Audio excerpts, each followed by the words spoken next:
ay rated PG. Patnubay at gabay ng magulang ay kailangan sa mga batang manonood. Face to Face is brought to you by Ever Bilena, Beauty in You.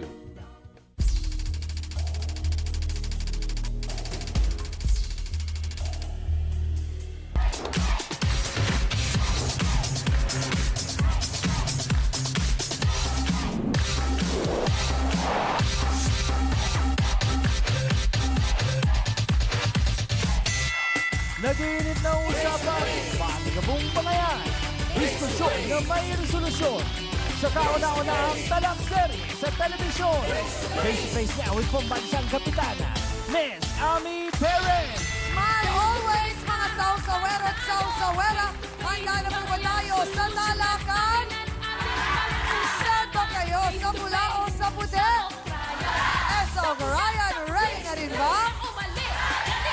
Excited na mga kapatid natin dito, Hans, kayo? Gorang-gora na kami ni Teng-chan! Sausawa na! Saan ba tayo? Ay! Face to face na! Gusto mo bang makisaw-saw tara na kaibigan? Pangayan ay solusyonan. Face to face. Sinong sisimangon? Face to face. Sinong ngingiti? Face to face. Ang mga problema? Face to face. Pag may talikuran, harapin mo face to face. Happy New Day, mga kapatid! Kamusta po kayo? O isa munang, wow! Ayan naman, nakakatuwa dahil okay kayo dahil hangad namin palagi na kayo ay nasa magandang kalagayan. At hindi lang ngayon, kundi araw-araw. Kaya sama-sama tayo ulit tumalakay sa isa na namang bagong issue na sigurado kung magpapamulat sa atin ng isang katotohanang marami sa atin ay hindi pa nakakatanggap. Pero bago natin simulan yan, narito muna ang isang comment sa ating fan page sa Facebook na pinadala ni Miss Nora De Luna. Sabi niya, Ma'am Ami, masahista po ako. Lahat na po yata ng lahi ng tao, abay, nahawakan ko na nang magtrabaho ako sa Singapore at Thailand. Kapag pala masahista ka, nagkakaroon po ng tiwala ang pasyente na magkwento ng buhay-buhay nila, lalo na sa problema. Alam nyo ba, na sa kapanonood ko ng F2F, ang dami ko pong taong napapayuhan. Sa ganda po ng mga payo ninyo, pati na ang trio tagapayo, ay marami po akong natutulungan hango po sa mga nagiging payo nyo. Kaya naman nagpapasalamat po ako kasi naimbento nyo ang napakagandang programa na masasabi ko pong inspired by God. Kaya mabuhay ka, Ma'am Ami, and may God take care of your entire family. Maraming salamat, Ate Nora. Sobrang na-appreciate ko yung iyong message at thank you din sa lagi pong mga nakatutok at hindi nagsasawang makisawsaw po sa lahat ng mga issues na ating tinatalakay dito araw-araw sa Face to Face. At ako pa rin po ang inyong pambansang kapitan, ang inyong Chang Ami na laging magsasabing kung may problema ka, harapin mo, pag-usapan natin yan. At eto, syempre, hindi ko kumpleto ang talakayan natin kung wala ang aking co-host, ang nag-iisang si Hans Mortel. Magandang araw, Chang, at mga sausawera at sausawera. Aba naku, nasabi kanina ni Chang na matututo tayo panigurado sa ating tatalakayin issue ngayong araw ngang ito. At syempre, may tatlo tayong kasama na talagang magbubukas ng ating mga kaisipan ukol sa mga importanteng bagay-bagay. Narito po ang ating legal expert, Attorney Benedicto Acosta Jr., ang ating syempreng eksperto sa interpersonal relationships. Abay, wala pong iba kundi si Dr. Camille Garcia. At syempre pa, ang tagapagpaalala ng kapangyarihan ng pananampalataya, Father Sunny Merida. Mga kapatid, sila ang ating trio, tagapayo. At meron pa, may +1 tayo. Abay, nako, nagbabalik po sa ating programa ang isang napakahusay na consultant mula sa Department of Health. Let's welcome back Dr. Liza Ong! Naku, Chang, full force yata tayo ngayon. At sabi mo nga, mamumulat ang mga mata natin sa isang bagay na tatalakayin today. Abay, pakiramdam ko tuloy, pati ako guilty dyan. Tama ka, Hans, dahil dalawa sa mga kapatid natin ang dumaranas daw ng panlalait. Oh no, oh why? Bakit naman kayo ganito, mga inday? Ito po ang ating face-to-face issue of the day. Madalas ako nila matahin. Punong-puno na ako eh. Siyempre kahit naman sino, kung ganyanin. Eh sa akin naman kasi kahit anong nangyari, nakakatulong ako sa kapwa ko. Siya wala na siya ginawa, kundi manglait na manglait sa kapwa. Pangit siya, mukha siyang unggoy, mukha siyang pinaglisa talangka. Talagang gigil na gigil ako, araw-araw ko siyang pinaasar kasi nga. Ganun parati niyang ginagawa sa akin. Palibasa kasi wala kayong ginawa kundi uminom ng uminom. Pinagli ka talaga sa unggoy, kasi unggoy ugali mo. Ito ang mainit na isyong tatalakayin natin ngayon sa pambansang talakserye ng Bayan, Face to Face! Mga kapatid, bago po namin gawin ang episode na ito ay masusi po naming pinag-aralan ng bawat panig at naniniwala po kaming ito ay magiging eye-opener sa karamihan po ng ating mga kapatid na magpahanggang sa ngayon ay hindi pa rin po tanggap ang mga kapatid po nating para sa iba ay may kakaibang itsura at naging tampulan ng tukso o ng panglalait. At hindi upang sila po ay ilantad o i-exploit dahil ang mga bisita po nating ito ang mismong lumapit po sa atin para tuldukan na ang kanilang sakit na nararamdaman dahil nga po sa tinamo nilang panlalait. Lagi raw po siyang ginagawang tampulan ng tukso ng kanyang mga kapitbahay at kung ano-anong panlalait daw ang itinatawag sa kanya at hindi na nga daw niya kinakaya ang mga ito. Ano nga ba ang kwento ng kanyang buhay? Narito po si Norma Amor at kasama ang kanyang kaibigang nakakaramdam din daw ng sakit tuwing siya ay nilalait, si Arlene Flores. Pasok! Please, please! Please, please! Please, please! Please, please! Magandang araw po, Ate Norma at Ate Arlene. Ate Norma, kayo po ba may asawa na? Meron po. May anak po. Apo. Ilan? 4 po. Okay. Si Arlene, ganun din? Meron na rin po. Gano'n na kayo katagal na magkaibigan? Mahigit na rin po kami magkaibigan po 1 taon po. Ito pong sinasabing ginagawang panlalait po sa inyo, Aling Norma, sino po ang gumagawa nun? Si Conilin po. Sino itong si Conilin? Kaibigan ng matalik. Sa kabila sila eh. Kaibigan mong matalik pa? Po. Oh, bakit kanya pinagsasabihan ng mga kung ano-ano? Tuwing dumadaan akong mga ngalakal, sabi ni Conilin, Boriones, hindi niya na kayong gorelya, unggoy. Mga Sinasabi na niya naman. yun? Opo. Bakit niya daw po sinasabi yun? Aywan po, hindi ko po alam. Meron ka bang alam, Arlene, na naging away ni Hindi po. Aling Norma at Kasi itong po, sinasabing ano po, Conilin? Ano po kasi po yung magkakasama po kami ng inuman. Pagdadaan po ito, lagi po nila sinasabi na, naku, andyan na yung unggoy, andyan na yung dumadaan na.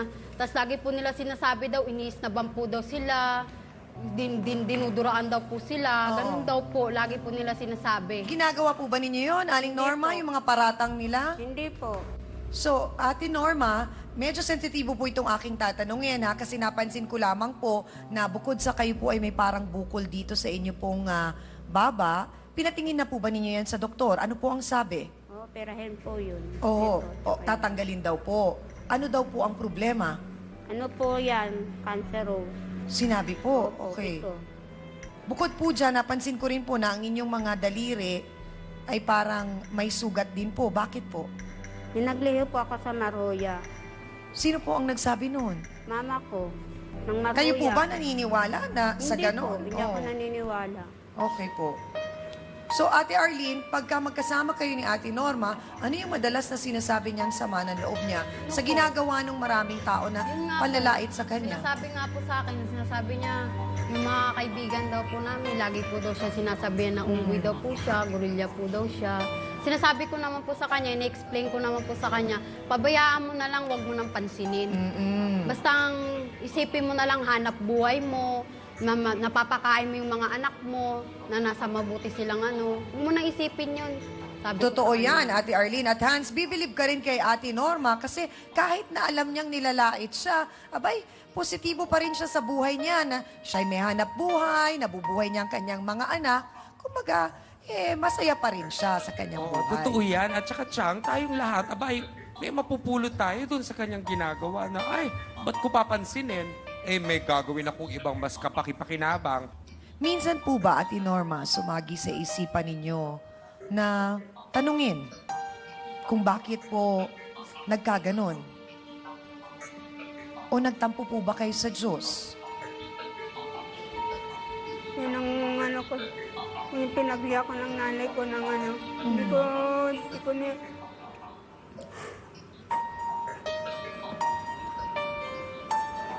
Yeah.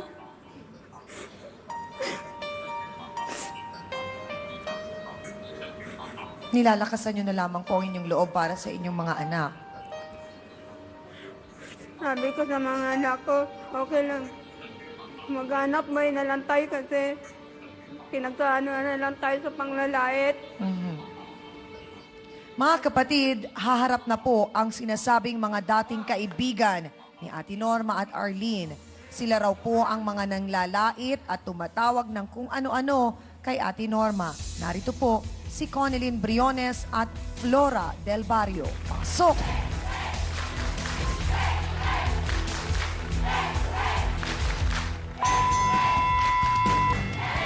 Ano? Ano sinasabi ko? Sandali lang, please. Ate Connie, sandali lang. Wag mo nang... Ha? Nungaling ka! Hindi naman totoo sinasabi mo, Saan gumaya mo ka. na? Mukha ka na talagang unggoy! Okay, sandali lang. Ate Conilyn at Ate Flora, diretsahang tanong, ano po ba ang problema kay Ate Norma at bakit po ninyo siya nilalait? Siya lang naman po siya kami ang may kasalanan niya lahat eh. Paano siya po ang may Kasi kasalanan? kami yung apat, magkakabarkada ho kami Oo, niyan. magkakainuman pa nga daw Oo kayo. nga po, kaya Oo. lang siya, nanuno siya sa inuman namin. Oo. Nakipag-join pa nga siya. Ewan ko ba't nagbago ugali niyan dahil sa kanya. Ikaw, sinungaling ka! Sandali lang. Ano nga ba ang Sinungaling ugat ka. ng laitang ito? Yan po ang ilalatag natin sa atin po kasama si Connie at Aling Flora sa pagbabalik po ng Face to Face.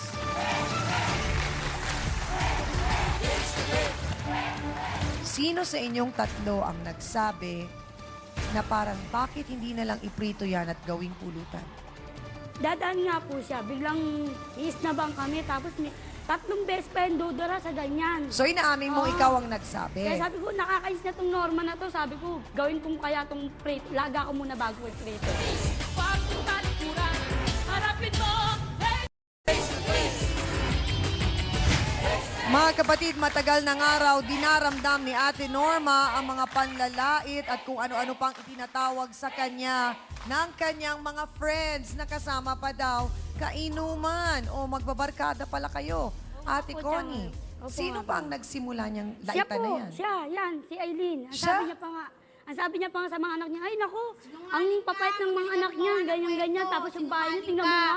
Ikaw sinungaling, ikaw magsabi. Sinungaling ka. Para mapatunayan niya. Aling Flora, magkakaibigan po kayo. Kaibigan mo kami. Oh, ano po nangyari? Sinusulat niya si Norma na anuhan kami na Magkaaway kami niyan ni Magka- Norma para magkaano ano, kami, sinungaling sinungaling ka, yan, Flora. mukha unggoy na ganyan. Sinungaling ka. Ikaw nagsabi sa amin na Sinungaling mukha ka. siyang unggoy, tapos yung mga Sinungaling anak ka. niya, papaya. Kayo ang Yung nagsisimula. bahay niya, Kayo, ang sinungaling papangit, ka. ganyan-ganyan. Sinungaling ka. Kayo ang nagsisimula. Kaanin Dadaan niyo. mo yan diyang amin, Sinungaling napakataray ka. pa, kapangit-tangan, taray-taray pa, Sinungaling alis na ka. pa sa amin. Oh, kayo po ang Duduraan nagsabi. pa kami. Ang sabi niyo pagkapangit-pangit na, ang taray-taray Kaya pa. nga, oy, Sinungaling yan eh. paano hindi kami mahihinig?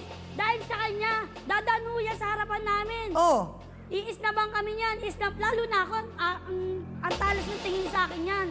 Tapos duduraan pa ako niyan. okay, sandali lang. Kayo ay magkakaibigan. Paano po kayo naging magkakaibigan? Yun nga, mga anak Magkakapit-bahay? namin, Opo, Okay. yan. Sabay-sabay pumasok yung mga anak namin. Kaya lang ang depresya talaga tong Aileen na to. Ikaw ang sinungaling ano. ka. Magaling ikaw ka may talaga gumawa ng depresya yan. kwento. Baka yung Sinungaling ka.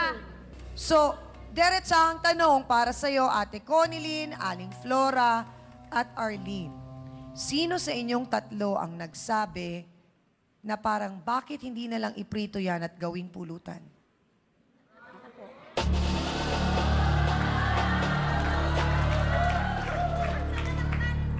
Muli ulitin ko, Ate Conilyn, bakit umabot sa puntong kailangan ganun ang Eh, sabihin paano mo? siyang ami?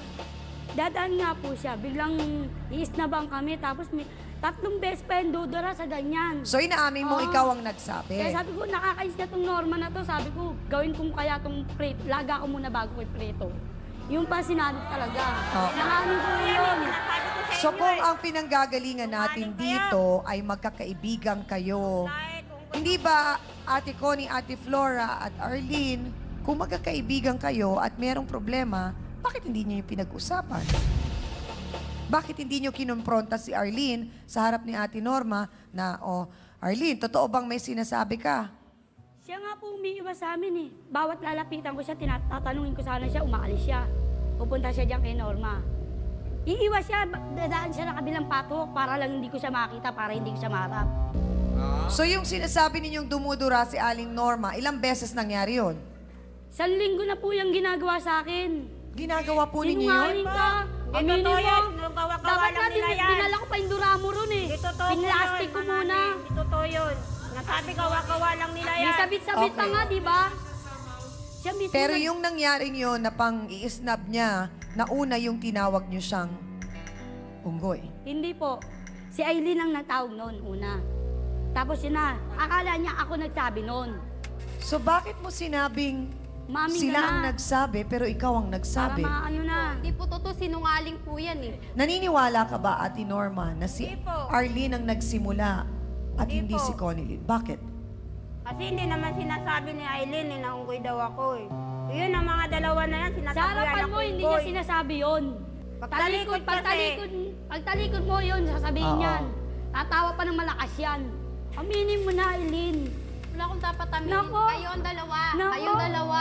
Paliwanag, mo magaling nga. kayo gumawa ng kwento. Paliwanag mo nga, Naku. paliwanag mo. Magaling Okay, kayo mga gumawa ng kapatid, hindi kwento. lang po si Norma ang nasasaktan sa tuwing siya ay nilalait dahil may kasama pa tayo dito na isa namang inang labis na nasasaktan para sa kanyang anak sa tuwing ito ay nilalait dahil sa kanyang sinasabi ngang kakaibang itsura bilang isang ina.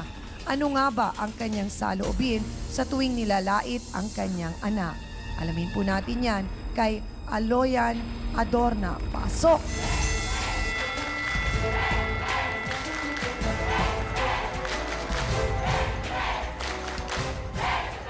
Para po sa ating mga kapatid, si Aling Aliona naman po ay ibang istorya. Iba po ang kwento ng buhay ninyo.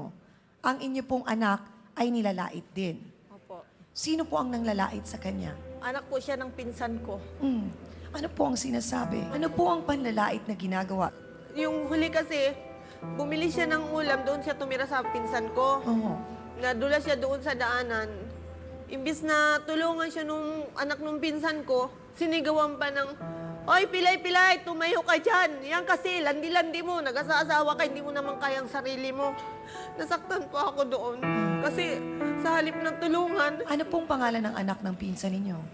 si Nining Ampalayaw po niya, Mirian ang tunay niyang pangalan. Opo. Tapos So- kahit saan ka naman kasi, may nanglalait talaga at kaya lang, Ano po ba yung panlalait na ginagawa sa anak ninyo? Yung bang sasabihin nila, ano ba yung klaseng bata na yan? Tao ba yan? Ano, bakit Bakit ganyan po kung nila maglakad? nasasabi yun? Kasi pinaglihi ko po siya sa Adidas tsaka Pata. Pinaglihi po ninyo sa Opo. Adidas. Opo, at saka Ano yun, Pata. yung paa ng manok? Opo, tsaka paan ng baboy. Okay po. Tapos sabi ko, So sa makatuwid, pinanganak po siya na merong naging diferensya sa kanyang opo, paa. inborn na po Pinatingin po ba ninyo sa doktor? siya. Sa doktor po ako nanganak. Nagtaka nga po ang doktor kasi para ba yung balot na baluktot yung kamay, pati paa niya. Kasi So parang nagkadikit po. Okay Opo. po. Ano pong sinabi ng doktor? sabi ng doktor, i-rehab daw namin. Tapos, Para siya ay makalakad po. Opo. Oh. Tapos nung tinignan, normal naman daw po, talagang gano'n na siya nung Oo. ipinanganak. Di ang ginawa ko, pumunta po ako ng albularyo kung anong dapat kong gawin para makalakad yung anak ko. Sabi nila, yung laway daw na panis, yun ang idilap ko tuwing madaling araw. Pagkatapos, Kailangan yung hihilutin panis ko. pa, ha? Opo. Yung, Okay po. yung hindi ka pa nakapagsalita, yung Okay. siyempre, pagising mo, panis yung laway mo Okay. dahil hindi ka pa Hindi, pero diretsahang tanong, Nanay Aloyan, kayo po ba ay naniniwala dun sa mga sinasabing kasi pag naglihis sa ganito, kaya nagiging ganun ang itsura? Hindi po ako naniniwala. Oo. Pero nung kayo po ba ay nagbubuntis, kayo po ba ay nagkasakit, may ininom po ba kayong gamot? Wala po. Hindi po kayo nilagnat o kahit ano? Hindi. Kasi mamaya, meron po tayong kasamang doktor, tatanungin po natin kung bakit po ganon ang nangyari sa anak po ninyo. Sa 5 anak po ninyo, ito lamang pong anak ninyong si Laila ang nagkaroon ng ganong problema. Opo. Dr. Camille, alam po natin na parang marami sa atin ang kumbagay parang naniniwala dun sa naririnig natin na kapag ka ikaw ay maganda, ikaw ay pinagpala. Pero kung ikaw ay pangit, o ikaw ay pinarurusahan ng Diyos, parang ganon. Chang, ang tinatawag nating genetic lottery ay relative. Ibig sabihin nun, yung kaya nga di ba parang loto, para kang pag maganda ka, para kang nanalo sa loto, yung ganon. Pero ito yung relative na sinasabi natin dahil hindi natin iniisip yung physical na aspeto pag binigay sa atin ng Diyos yung kagandahan. Dahil maaring ibinigay sa iyo yung defekto na yun para mahanap mo yung kagandahan. Dahil ang pinag-uusapan palagi, pag sa ganyang aspeto ng psychology, hindi yung nakikita mong physical na anyo. It's rather kung ano ba yung trait niya na nagpapaganda dun sa taong yun. Kaya yun ang dapat na ini-instill ng mga nanay sa kanilang mga anak na mayroong ganitong klaseng kakaibang itsura or may anomalies na nangyayari. Dahil kasi dapat nilang maintindihan na bilang isang ina, binigyan ka ng gift ng Diyos na makita ang kagandahan sa iyong anak. Kaya nga, lahat na nakikita mo sa anak mo, puro kagandahan. Mga sausawero at sausawera, marami sa atin ang guilty dyan. Ganitong gagawin natin, mga kapatid. Botohans tayo, ha? Narinig na natin ang bawat panig. Una na nga yung kay Ate Norma at ikalawa yung kay Ate Connie. Yung sinasabing nilalait at nang lalait. Aba, nakanino ba ang inyong simpatsya sa puntong ito? Taas ang mga placards na yan. Botohans, mga kapatid.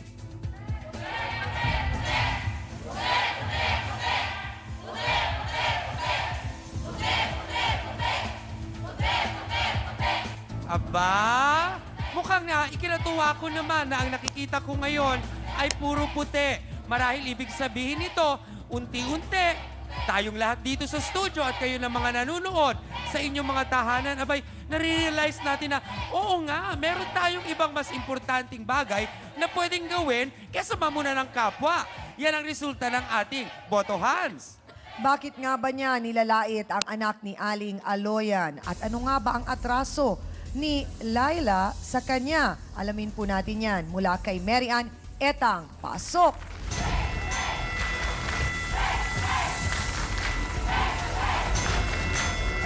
Sandali lang. Pakihawakan, please.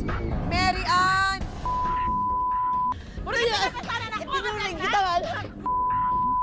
Diretsa ang tanong, Mary Ann, bakit mo kailangang laitin si Laila? Paano po kasi ganito po yan? Bali po nung galing ako trabaho, tapos may kausap pa ako sa cellphone, doon pa ako sa harap ng bahay nung inuupahan ng anak niya. Ang taray po niya, hindi ko naman po siya ginagalaw. Sino pong mataray? Si Laila po yung anak niya. Okay. Nagtataray po siya sa akin. Hindi, nagsumbong naman po ako doon sa best friend ko pagbaba ko. Sabi ko, Bes, kilala mo ba yung nung upahan sa amin na bago? Napakataray niya. Wala akong pakialam dyan, napakataray ng visit. Hindi naman yun mataray. Ganun lang talaga maglakad yun eh. Parang mayabang. Ikaw nga dyan eh. Itinuring kita anak. Anong ginagawa mo sa anak ko? Wala salita pa ako ng ganito? Hindi ko lang kasi. Ang sabi mo, Mary Ann, mataray si Laila. Ang tanong, mataray nga ba itong sinasabing si Laila? Malalaman po natin yan sa pagbabalik po ng Face to Face. Bumili siya ng ulam noon, tapos nadala siya, nagtawanan kami. Nagtawanan kami, Bakit kayo nagtawanan? Bakit, Tumatay Mary ka. Ann, diretsahang tanong, bakit mo siya pinagtawanan? Talikuran, harapin mo, face to face. Kami po ay nagbabalik sa Face to Face at dahil nga sa kakaibang itsura, nakakaranas po ng panglalait ang ating mga bisitang si Ate Norma at siya po ay nasasaktan na. Ganon din po si Aling Aloyan na may isang anak din po na sinasabing nakakaranas din ng panlalait mula pa. Mary Ann, kayo magkamag-anak ni Laila? Opo. Oo. Hindi naman po ako Lumalabas, nagsimula, siya naman magpinsan po eh. kayo? Opo. Oo. Siya naman po kasi nagsimula, siya naman po sa akin, Anong nagbibigay sa anong akin. sinimulan ni Laila? Yun nga po, nagtataray siya sa akin. Kulang na lang, batuhin niya ako ng mga ng mga hinahawakan ganun. Bakit? Hindi ko po alam, iniisip ko po nun, mainit yung ulo niya, pero di niya ako kailangan idamay. Ang akin May lang alam ka naman bang po, dahilan? kung bakit niya nagawa yun, kung bakit siya nagtaray? Hindi ko alam, pero basta ang akin lang So po. bakit hindi mo siya kinausap? Uy, pinsan, bakit ka naman nagtaray? Anong Bali, meron? wala pa po akong alam na pinsan ko siya. Nalaman ko lang po nung... Ay, hindi yun mo nga, pa alam. Hindi pa po. Bali, Okay. Nung pinagalitan po ako kasi ng mama ko kasi bumili siya ng ulam noon, tapos nadala siya, nagtawanan kami. Nagtawanan kami, Bakit kayo nadulas nagtawanan? daw. Trip lang po. Ha? Trip lang. Trip namin mga barkada namin kasi mataray nga po siya namin. Kumbaga para sa amin, Bakit, kung mataray Mary ka- Ann, diretsahang tanong, bakit mo siya pinagtawanan? Yun nga po, natumba siya doon. Nakita ko po may kapansanan. So nung nalaman mo pa palang pinsan mo siya, inunawa mo ba siya? Hindi na lang- Kinausap mo? Hindi na lang po kami nag-usap. Naintindi ko na lang po siya na kasi ayaw niya rin po talaga akong kausapin. Mga kasawsawan, siguro po mabuti pang kilalanin na po natin ang anak po ni Aling Aloyan na tampulan din po ng tukso at panglalait ni Mary Ann at ng kanyang mga kainuman. Narito po si Laila Adorna. Pasok! Face to face! Face to face! Face to face! Face to face! Face to face! Laila, diretsahang tanong, ang sabi ni Mary Ann, mataray ka daw. Hindi po, ganun lang po talaga ako. Totoo ba yung sinabi niya na tinarayan mo daw siya? Hindi po. Pero nung araw na yon na may nangyari at nadapa ka yata, galing ka sa palengke noon, nakita mo ba talaga na pinagtawanan ka nila, Mary Ann? Anong mga sinabi nila? Imbis tulungan po nila akong tumayo, pinagtatawanan na lang po nila ako. May sinabi sila tungkol sa'yo? Hindi ko po narinig. Pero nung gabing yun na nagiinuman sila, sabi ni Mary Ann, nagtaray ka daw. Hindi po.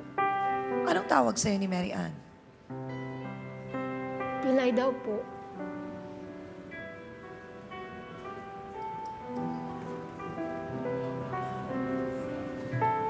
So tinawag ka ni Mary Ann ng pilay. Sinabi mo yun, Mary Ann? Yun lang po nung una. Hmm. Bali, nung nalaman ko pong pinsan ko siya, gusto ko po siyang kausapin, pero ayaw niya nga po makapag-usap. Gusto ko naman daw kausapin, pero sinaraduhan mo na ng pinto. Si Mary Ann, totoo ba yun? Inintindi ko na lang po yun. Opo. Okay. So kung kailan mo lang nalaman, Mary Ann, na pinsan mo si Laila, Opo. Doon po ako gusto ko po. oo. gusto So ko kung ibang makapag-usap tao sa kanya. lang din siya at hindi mo kadugo at hindi mo pinsan, hindi mo kakausapin at hindi ka magsosorry at idediretso mo lang yung panlalait. Siguro po. Siguro. At least naging honest si Mary Ann sa kanyang sagot. So nung ikaw ay lumalaki, Laila, pinaliwanag ba sa'yo ni mama mo kung ano yung naging problema? Opo. Oh. Ginabayan ka naman niya palagi Opo. at binibigyan ka niya ng suporta. Marami pong naging katanungan tungkol sa ating mga bisita at para po bigyang kasagutan ng ilan sa mga yon, kasama po natin ngayong hapong ito si Dr. Ong. Dr. Ong, nabanggit po kasi ni Aling Aloyan, pinaglihin niya si Leila sa Adidas at yung sabi po ninyo, pata. So, kaya daw po naging ganon ang kanyang anak. Totoo po ba yung mga lihi-lihi? Kasi si Ate Norma naman sabi sa Maruya. Yung lihi talaga, hindi dapat totoo yun. Pero sa nangyari sa mami ni Laila, maaaring nung nagbubuntis siya, ang kinain niya ay puro Adidas, paan ng manok, paan ng baboy. So hindi wastong nutrisyon yung kanyang kinakain. Kaya nagkaroon So may ng kinalaman diferensya. yon dun sa parang dapat nagiging growth nung baby. Okay. Ang mga nanay na buntis, dapat wastong nutrisyon ang kinakain. Opo. Tapos yung nangyari naman kay Norma, ang naging sakit niya, may tawag dyan, syndactyly. Ano po yun? Oo. Nung sila ay nasa loob ng tiyan ng ina, hindi naghiwalay yung balat o kaya yung buto ng kanilang mga daliri sa kamay at sa paa. So ito naman, pag lumabas yung bata, cosmetic lang o panglabas na anyo. Pero kaya pa rin nilang magtrabaho. Okay. Kaya nilang humawak ng bagay, maglakad, maglangoy, kaya pa nilang lahat yan. at ito ay namamana. So, maaaring sa kanya makamag-anak, merong mga ganyan. Yung sa kaso po ni Aling Norma. Okay po. So isang kaso rin po ba doon na pwedeng magkaganito ay kapag ang isang babae ay buntis at habang siya ay buntis ay nagkasakit. Posible po ba yun? Yes, yung mga nagkaroon ng mga na virus, nagkaroon ng lagnat, laging tinatanong yan kasi nagkakaroon din ng congenital abnormalities. Marami pong salamat, Dr. Ong. Laila, gusto ko lang malaman, minsan ba naitanong mo sa sarili mo o sa Diyos kung bakit nagkaganyan ang naging itsura mo? Tanggap ko naman po na ganito po kalagayan ko. Saan mo kinukuha ang iyong lakas? Sa mama ko po. Alam mo bang nasasaktan din ang mama mo para sa'yo? Opo. Anong sinasabi mo sa kanya? Sabi ko po, marami pong namimintas po sa akin. Kahit po nag-aaral po ako. Pero hindi ko lang po sila pinapansin. Pinapabayaan ko na lang po. Kasi pag nilabanan ko po sila, ako rin po ang kawawa. At pinapakita mong mas mabuti kang tao kesa sa kanila, hindi ba? Opo. Mga kasawsawan, ang iba pa hong mga saloobin ni Laila, malalaman po natin maya-maya lang po. Tutok lang dito po sa Face to Face.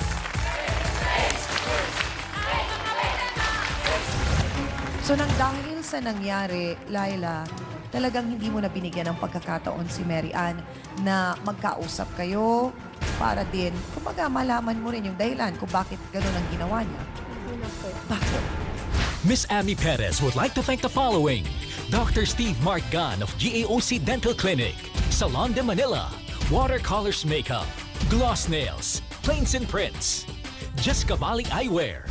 Hans Mortel would like to thank the following: Dr. Manny and Pai Kalayan, Dr. Ariel Recto Dabalus, Nailcessity Hand, Foot and Body Spa, a necessity for your body and soul.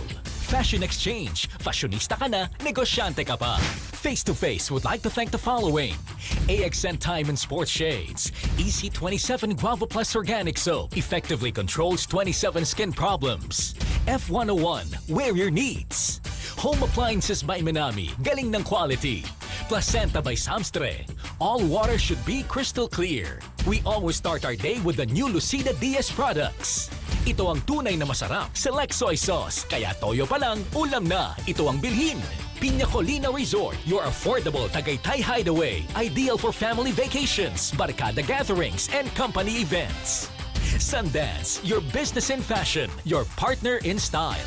Prime Rocks Bleach, ang bleach na di masangsang, mabisa na, mura pa, gawang Pinoy. Magallanes Square Hotel. Harapin mo,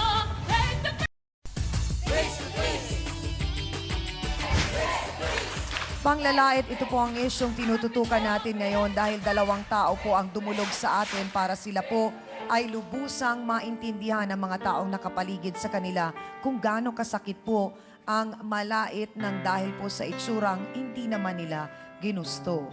So nang dahil sa nangyari, Laila, talagang hindi mo na binigyan ng pagkakataon si Mary Ann na magkausap kayo para din, kumbaga malaman mo rin yung dahilan kung bakit ganun ang ginawa niya. Hindi na po. Bakit? Mas po yung ganun nga po yung ginawa niya sa akin. Parang natakot ka na baka ulitin niya ulit. Opo. Tapos yun po, tinawagan ko na lang po yung mama ko, nakunin na lang po ako doon. Ayun po. Ngayon ba, bumalik ka na sa mama at papa mo? Opo. So sa lahat ng panlalait na to, saan mo kinukuha yung lakas mo na malabanan, yung araw-araw mong hinaharap sila, nakikita? Ano na lang po sa kanila, nakikipagkaibigan na lang po. Para hindi po nila ako akapihin. Marami po talaga sa atin ang mahilig mamintas o manglait ng iba, lalo na nga po kung iba sa karaniwan ang kanilang itsurang panlabas. Kaya po para tulungan ang ating mga bisita sa pagtanggap sa ating mga kapatid na nasa ganitong kalagayan, personal po silang ipapakausap natin sa ating pong trio tagapayo. Nung niligawan ka ba, ano sinabi nung asawa mo? Ano daw ang nagustuhan niya sa'yo? Ang gali ko daw, maganda. Kahit ka daw pangit, basta kakalooban ng maganda. Oo. So, di ba? Doon pa lang nakikita mo na hindi pinag-uusapan dito yung gandang nakikita. Para sa akin, mas maganda nang tayo nang magpasensya sa kanila. Ha? Magagawa niyo po ba yan? Yung pong counseling na ibinigay sa inyo ay mahalaga po para sa amin yun dito sa Face to Face dahil alam po namin kahit paano, yun ay makakatulong po na magbago ang pananaw po ninyo sa buhay. At bago lang tayo magtapos, may mga payo pang nais ibigay sa inyo ang ating trio tagapayo. Attorney? Kay Aling Conelin saka kay Aling Flora, nalaman ko sa inyo na matagal na pala kayong magkakapit-bahay ni Aling Norma. 6 na taon na pala kayong nasa isang lugar, di po ba? So sana naman yung 6 na taon na yon na kayo ay nasa isang lugar, ay matutunan nyo ng magkaroon ng magandang samahan. Lalong higit sa kalagayan ng kapitbahay nyong si Norma na nakikita nyong may kapansanan, lalong higit tayo ang magparaya, umunawa sa kanyang kalagayan. Kay Aling Norma, alam mo, hindi dapat nakaawan mo ang sarili mo kung totoo yung sinasabi mo kaninang hindi mo na lang din pinapansin yung mga parinig sa'yo, abay isang maganda at positibong pananaw sa buhay yon. Manapa, manindigan, kinakailangan, kangay maging malakas ang determinasyon na lumaban sa mundo. Gayon din kay Laila. Kung ano yung sinabi ko kay Norma, sana makuha mo rin o sana ay maipasok mo rin sa damdamin mo na hindi mo dapat kaawaan ng iyong sarili kahit ganyan ang kalagayan mo. Kay Mary Ann, hindi ka pala kangay hindi malayo ang loob mo o ang kalagayan mo o ang relasyon mo dito kay Laila.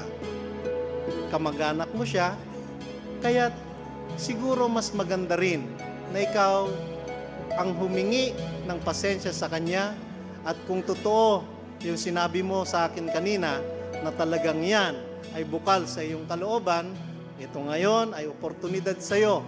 Binigyan ka ng oportunidad sa pamamagitan ng programang ito, sana naman gawin mo. Yun lang.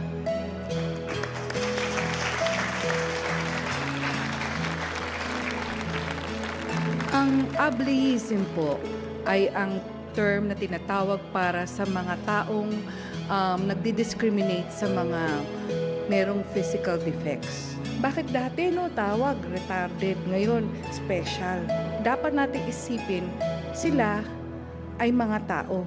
Kaya palagi sinasabi they are person with disabilities. Hindi sinasabing disabled person. Ibig sabihin, ayaw nga nating makapanakit. Kaya kung yun po ang magiging panuntunan natin, ang isang tao na pwedeng maging kaibigan, hindi nyo pipiliin, hindi nyo titignan ng physical na anyo. Bagkus ako ay natutuwa na si Aling Norma at saka si Laila, sabi ko nga sa kanila, alam nyo, maswerte kayo. Dahil unang-una, kayo may nagmahal sa inyo. Pangalawa, kayo'y mga naging ina dahil may mga anak kayo. Pangatlo, tinataguyod nyo ang inyong mga anak para mabuhay ng tama dito sa mundong ito. So siguro maging aral sa atin na dapat lang ang isipin natin is to tame our tongues. Bagkus ito'y gamitin natin para maging komunikasyon at maging maka-reach out kayo sa mga taong katulad nila.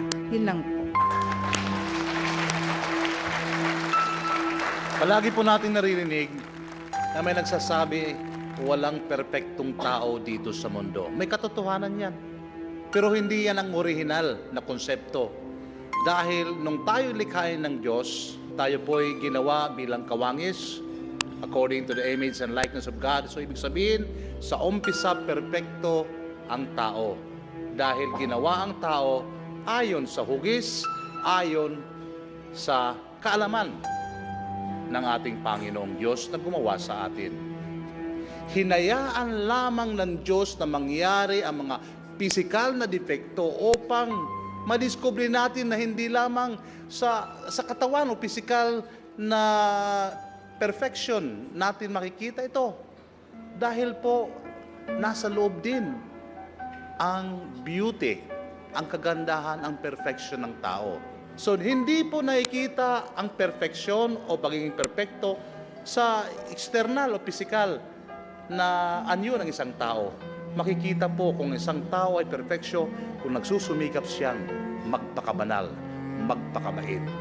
Kaya po, Connie, Flora, Mary Ann, tandaan nyo ang sinabi ng Panginoon sa kasulatan. Ha? Bago mo sabihin sa iyong kapwa na ikaw ay may tahilan sa mata o may sa mata o sa mukha, tingnan mo muna ang sarili mo. Dahil tayo hindi lahat perpekto. Mayroon ka ring kahinaan, kakulangan sa iyong sarili na dapat mong tingnan. Kaya po, ang dapat natin gawin ay purihin ang ating kapwa dahil tayo'y patas sa harap ng Diyos. At isipin nyo, sa bawat gagawin nating paghuhusga, nariyan ang Diyos na siyang final judge ng ating buhay. Salamat po. Thank you very much sa ating pong trio tagapayo. Sana po Ate Norma at ganun din kay Leila, nakatulong sa inyo yung nahimay natin at napag-usapan, yung mga nararamdaman ninyo, yung saloobin ninyo. Dahil yung proseso na yon na ginawa natin, ay actually yun ang makakatulong para kila Ate Connie, kay Ate Flora at kay Mary Ann na mas maunawaan kayo at kayo din maunawaan ninyo sila kung bakit siguro nila nagagawang manlait ng kanilang kapwa. Alam mo, minsan kung iisipin natin sa buhay, dapat nga po, pag nakakita tayo ng ating mga kapatid na kung may kapansanan man o kung may kakulangan sa kanyang pisikal na anyo, dapat pa nga the more na dapat tayong magpasalamat sa Diyos dahil tayo ay nasa magandang katayuan. Hindi ba, Mary Ann? At siguro din mas nauunawaan ninyo na oo, marahil sa paningin ninyo, sa pangunawa ninyo, sila ay mataray o nagtataray. Pero posible din po pala na yun ay depensa lamang nila bilang proteksyon din po sa kanilang sarili. Bilang panlaban din po sa mapanglait at mapanghusgang mundo na ating pong tinitirhan. Ate Connie, Ate Flora, Mary Ann, mahirap bang magbigay ng mas malawak na pangunawa? Hindi po. Sorry. Norma, patawad.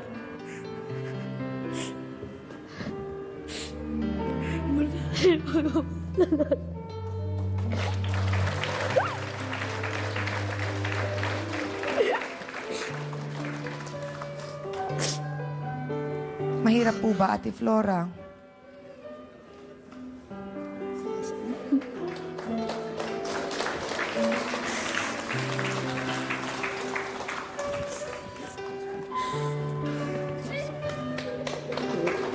Ihalan mo naman si Laila eh.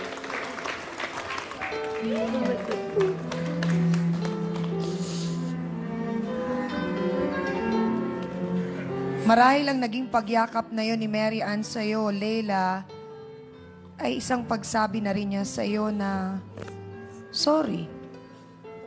Tinatanggap mo ba yon? Opo.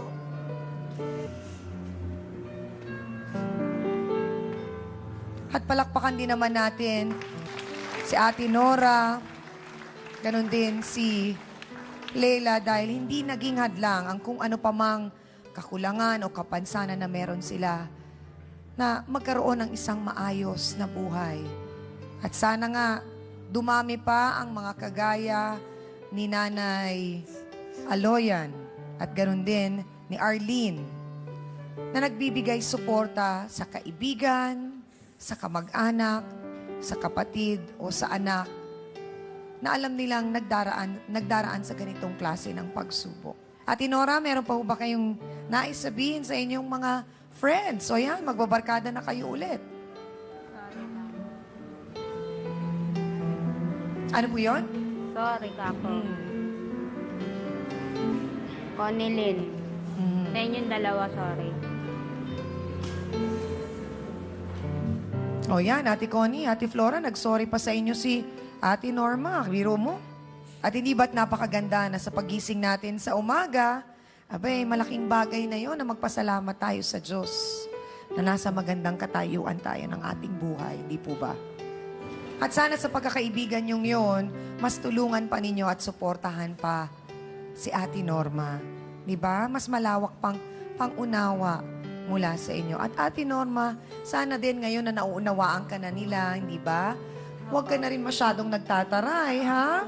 Baka naman ikaw, oo. Huwag ka nang mataray. At si Aling Aloya naman. Nining, sana mahalin mo si Laila at huwag mo nang laitin. Kung may manglait man, dapat ikaw ang magtanggol sa kanya. Oo, tama, Mary Ann. Alam mo kung meron mang dapat magtanggol kay Laila, ikaw yun at ang iba pa ninyong mga pinsan. Opo. Tilay, sorry. Simula ngayon, pinapangako ko, pag meron ng api sa'yo, magiging kakampi mo na ako. Yun. Salamat, Mary Ann. Layla, bibigyan mo ba ng pagkakataon na yun? Si Mary Ann, ipagtanggol ka rin. Opo. Maraming salamat sa inyo at natutuwa naman kami dahil kahit paano ay nakatulong ang programang Face to Face na kayo ay maliwanagan at maayos itong naging problema ninyo. Salamat po sa inyo. Aminan na po tayo mga kapatid, anong aral na naman po ba ang ating natutunan sa ating isyu ngayon? Walang tao pong ipinanganak na perpekto sa mundo. Lahat po tayo ay may kapintasan sa panloob man o sa panglabas ng ating katawan. Kaya bago po tayo mamintas sa itsura ng iba, tignan muna natin ang ating sariling pagkatao dahil ang tunay na kagandahan ay ang pagkakaroon po ng malinis na puso. Ang sinumang walang kapintasan ay unang tumayo at magsabing, perpekto ako. At para po sa ating face-to-face, heart-to-heart thought for the day, bago mo linisin ang dungis ng iyong kapwa, linisin mo muna ang putik sa sarili mong muka. Salamat sa inyo sa pagsama nyo sa amin, mga kapatid. Siyempre, salamat din sa iyo, Hans Mortel. Sa Dance Squad. Sa iyo, B1 at B2. Sa ating pong mahal na trio, Tagapayo. Ang ating mga sausawero at sausawera sa studio. Ganon din sa ating espesyal na bisita na si Dr. Lisa Ong. At sa lahat po ng aming mga bisita na nagtiwala po sa atin para ibahagi ang kanilang mga kwento. Happy birthday lamang po sa aming cameraman na si Rex Salas. At binabati ko rin po ng happy afternoon ang aking mga kamag-anakan. Siyempre pa, si Tita Kating, nakadarating lamang galing Las Vegas, ang mami po ni Shasha Padilla. Hi, Tita Kating. Ganon din kay Tita Luisa, ang mami naman ng aking pinsan, na si Lorna Tolentino, na araw-araw din talagang nanonood. At ang aking Tito Alva, na dumating galing Spain. At ganon din kay Tita Linda. Sa inyong lahat na kumahal na mahal ko kayo, maraming salamat sa support at pagmamahal. Ako pa rin po, ang inyong pambansang kapitan, ang inyong Chang Ami, na laging nagpapaalala, ang problema pwede mong tawanan, pero hindi mo yan dapat talikuran. Kaya kung may problema ka, harapin mo, pag-usapan natin yan. Para po sa inyo to, mga kapatid. Ngayong Miyerkules, round 2 na ng Sausawan sa Talisay, Batangas. Itong baking teacher by day, cheater naman daw by night. Inaamin ko kami, pero kailanman di ako ng agaw. I'm so sorry for you. Bayo mo ng agaw sa niligawan through text, di ba? There's no such thing as true love between a man and a gay. Prepared ako doon kung sa babae mapupunta, pero sa isang mukhang suso, hindi ako papayag. Diba? Prepared rin kaya siya sa magiging revelasyon ng papa? Bakit po sila pinagsabay, Edward? Pareho naman po ako nakikinabang sa kanilang dalawa eh. Nabanggit si Troy kanina, magpapakasal kayo. Alam mo yon? Hindi po kasi po, may girlfriend po ako eh. Face to Face, ngayong Miyerkules.